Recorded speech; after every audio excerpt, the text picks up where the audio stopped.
Omaga shu sanuzilimizga plikka ishlarini 1,5 yil oldin qilganmiz. Dushoy qaddon formirovать qilingan.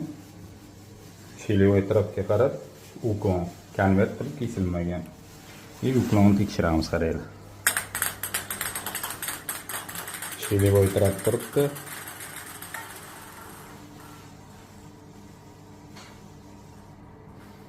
Trapni krishkasini ozgina nastroy qilish kerak. Koptokchalarimiz shilvoy tarafga qarab botib to'xtadi. Bu degani 100% dushoy qaddonimizdagi suv tarafdan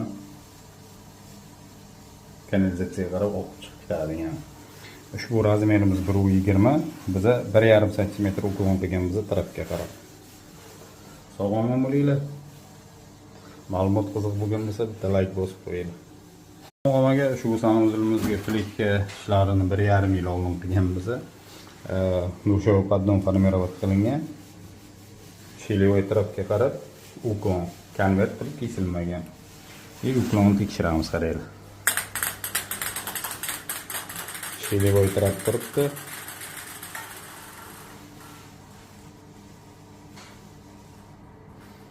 Trapni krishkasini ozgina nastroy qilish kerak.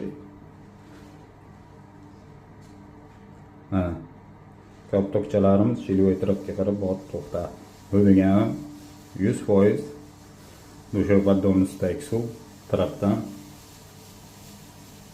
kanalizatsiyaga qarab oqib chiqib ketadi degan. Ushbu razmerimiz 1,20, biza 1,5 cm uklon qilganmiz tarafga qarab.